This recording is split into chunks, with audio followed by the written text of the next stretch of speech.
Hello my dear student, आपका हमारे channel पर स्वागत है। प्यारे बच्चों, आज के इस वीडियो में हम जो हैं 10th क्लास की जो बुक है फर्स्ट फ्लाइट, उसकी एक पोएम है, जो लास्ट वाली पोएम है फॉर एन ग्रेगरी।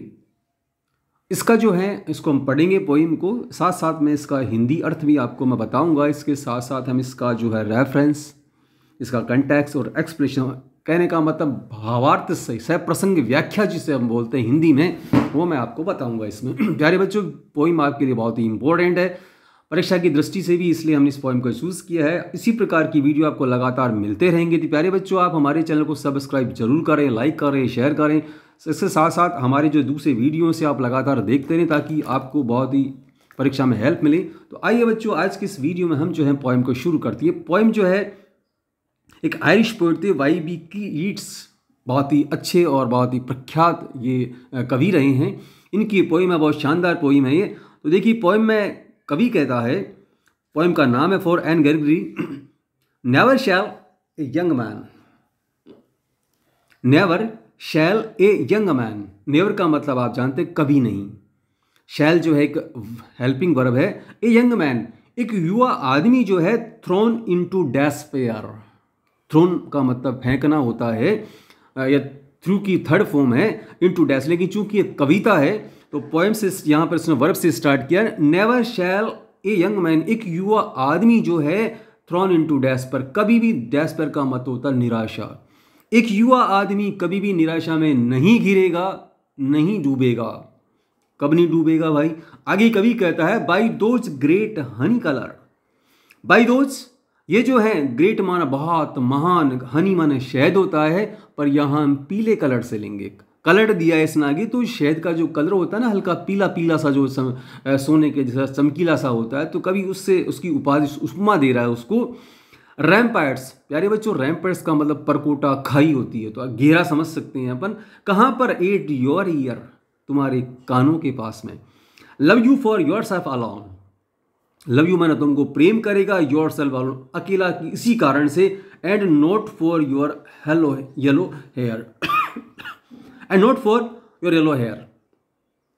प्यारे बच्चों, कवि इस जो कविता है उसमें जो कहना चाहता है वो ये कहता है कि एन ग्रेगरी को संबोधित करते कहता है कि युवा आदमी, युवा लड़का जो है, वो कभी भी निराशा में नहीं घिरेगा।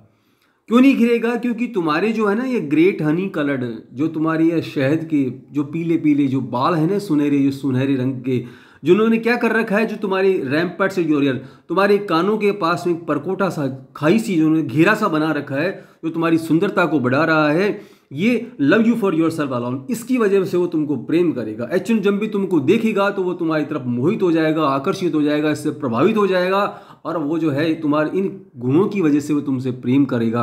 And not for your yellow hair, केवल मात्र जो तुम्हारे इन बालों को ही जो है, केवल पीले बालों के नहीं, ये जो शहद में जो भीगे बाल हैं तुम्हारे, शहद के जो कलर के हैं, इनकी वजह से तुम्हारे प्रेम। कहने का मतलब यह है प्यारे बच्चों, कवि कहता है कि कोई भी आदमी तुमको देखेगा तो निराश नहीं होगा, क्योंकि तुम सुंदर ही इतनी हो, तुम्हारे बाल इतने सुंदर हैं, लेकिन वो इसकी वजह से तुमको प्रेम करेगा। तुम्हारे मन में जो तुम्हारी भावनाएं हैं, तुम्हारे आंतरिक जो गुण हैं, वो इनको नहीं देखेगा, तुम्हारी बाह्य सुंदरता को देख करके वो तुमसे प्रभावित रहेगा, इसकी वजह से तुम्हें वह प्रेम करेगा। भले ये प्रेम जो है स्थायी नहीं हो, लेकिन एक बार तो तुमको देखते आकर्षित हो जाएगा। ये बात कवि अपनी कविता में कहना चाहता है इस स्टैंचा में। तो आइए बच्चों, सबसे पहले हम इसका रेफरेंस किस प्रकार से दिया जाता है वो मैं आपको बताता हूँ।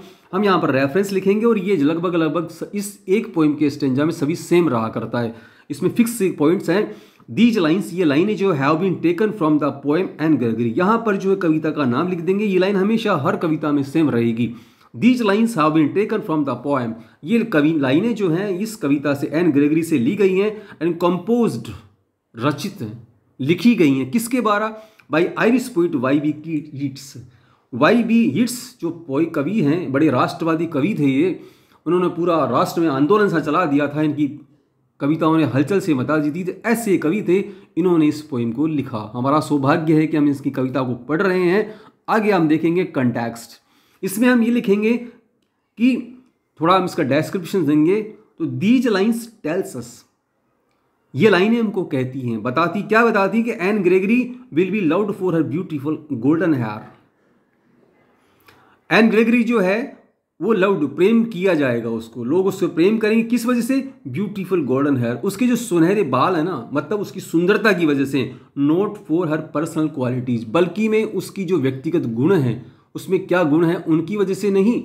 लोग उसकी तरफ आकर्षित होंगे, उससे प्रेम करने का जो ढोंग करेंगे, बनाव जो भी करेंगे या सच्चा प्रेम करेंगे, वो किसकी वजह से आकर्षित होंगे? पहले तो उसके सुनहरे बालों की वजह से। ये हम का कंटेक्स्ट लिखेंगे, एक्सप्लेनेशन अब इसका पूरा विवरण लिखेंगे जो इस स्टेंजा में आया। तो हम कैसे लिखेंगे आप इस देखिए और साथ में सीखिए, बार बार इसको पढ़िए ताकि आप इसको समझ सकें। एक्सप्लेनेशंस में द पोइट सेज दैट, कवि कहता है कि no young man will be thrown into despair, कोई भी युवा आदमी निराश नहीं होगा, क्योंकि the beholding Gregory's golden hair will never sadden him, क्योंकि beholding up Gregory's golden hair, Gregory जो सुनहरे बाल रखती है ना, विल नेवर सडन हिम, कभी भी उसको दुखी नहीं करने देगी।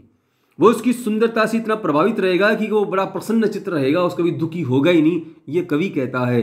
The poet tells us Gregory that, कवि जो है ग्रेगरी को संबोधित करते हुए कहता है कि is that she will be loved, उसको प्रेम किया जाएगा because of her external beauty, उसकी जो बाह्य सुंदरता है ना, उसके जो बाल हैं, उसका जो चेहरा है, उसके नैन नक्श आंखें हैं, उसकी वजह से उसे प्रेम किया जाएगा। But not for her personal qualities, बल्कि में उसके जो पर्सनल या व्यक्तिगत जो उसके गुण हैं, उसके आचार विचार कैसे हैं, इस बारे में कोई नहीं देखेगा, उसकी बाह्य सुंदरता से प्रेम करेगा। प्यारे बच्चों, आज की इस वीडियो में हम यहीं तक पढ़ेंगे। पहला स्टेंजा था, अगले वाले स्टेंजे में आप हमारे साथ बने रहिए, हमारे अगले वाली वीडियो को जरूर देखिए। इसके साथ साथ प्यारे बच्चों, इस चैनल में हमने जो है गारंटीड क्वेश्चन सीरीज नाम से एक नई सीरीज स्टार्ट करी है, जिसमें हमने ऐसे प्रश्नों को ले रहे हैं जो आपके लिए एग्जाम की दृष्टि से बहुत ही हेल्पफुल होंगे, आपके बहुत अच्छे नंबर आएंगे। तो हमारे साथ जरूर बने रहें और हमारे चैनल को लाइक करें, शेयर करें, सब्सक्राइब करें, खूब पढ़ें, मस्त रहें। धन्यवाद बच्चों।